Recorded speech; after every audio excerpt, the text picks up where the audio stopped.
My name is Eleanor Haddad, and I'm doing the M6 critical analysis. It's Module 7, and basically the one that we're going over is why is there fear about crime, and how a lot of people feel that there is an increase in crime when actually it's decreased. Part of the problem is that the media exaggerates the situation. Another issue is that they have a tendency to highlight crimes that involve people of color, or people or youth. Realistically speaking, the majority of the crime that there is isn't violent crime. A lot of it's property theft. They also have a tendency to exaggerate or highlight crimes that have to do with young people, saying that 2/3 of the crimes that are committed are by youth ages 18 to like 21, but in reality it's only like 14%. And a lot of the reason why I think that they do this is because they're basically trying to get people to read or watch their channels or their papers, or just to basically catch people's attention. As far as social perspectives about crime, the functional theory would basically say that if you come from a lower, like, poverty neighborhood, you're more likely to commit crimes just because you need it for survival because of poverty. As far as the interactionalism, and the other thing with social functional theory is that basically saying that there's a myth that they just don't know how to work, and that's why people commit crimes. Interactionalism states that if your friends are criminals, you're most likely going to be criminals.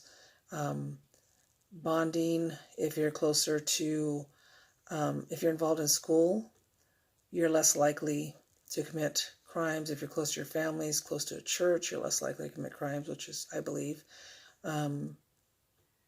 Labeling, that would be that if you have been arrested or been imprisoned, that you're more likely to reoffend, and part of that's because you have a hard time finding a job. So there is some truth to that. That's part of that revolving door prison system that we have going on that we've read about.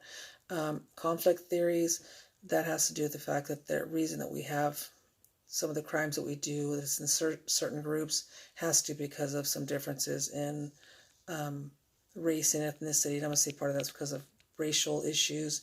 Social classes, that's going to be a difference in financial income between people. And the other thing is wealth will make a big difference too. If you come from if you come from a wealthier family, you're more likely to have protection as far as having legal representation, so you're not going to get as much time as, say, someone who's being represented by a public defender, because of public defenders having to defend multiple people. They don't have time to try to see if suspects actually committed the crimes. It's kind of just like a mass production line type thing. So I mean, you have one public defender with like hundreds of clients instead of like a high paid lawyer where they have one person or three people at the most that they're focused on. And as far as the feminist conflict theory, that would have to do with women being less likely to commit crime because of less likely to commit crime just because they don't have the aggression. The crimes they commit are different. They're not as violent as the men's crimes. And there is more victimization as far as women go, as far as rape, sexual assault, domestic violence. And also there's more issues with racism with women professionals that are, like, say, police officers, correctional officers, or women that have been criminals. I mean, there's going to be a difference, but it's not going to be taken as serious as far as male criminals. As far as why the crimes are hard to assess or measure, a lot of crimes are unreported. White collar corporate crimes are not seen as real crimes, even though they actually hurt more people than blue collar crimes. A lot of crimes go unreported because of, spouses not wanting to call on their husband if there's domestic violence. There's victimless crimes, like, say if a prostitute gets assaulted by her pimp, she's less likely to call the police because she has a fear of being arrested for being involved in illegal activities. And then some of the fears, some of the ideas that people have as far as crimes is that people believe that they're spontaneous when most of the time they happen by strangers. Most of them are non-strangers, like 3/4%. And typical homicides happen between two non-strangers having an argument. They're not premeditated like people think.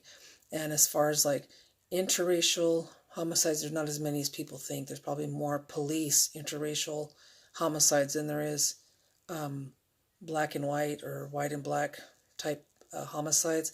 They're saying that it's intraracial, so like 80% of white males are shot by other white males, and for African Americans it's 90% versus 90% of them are have a homicide by another African American male. So that's part of the reason why the FBI the estimate that the FBI has is very inaccurate. Thank you.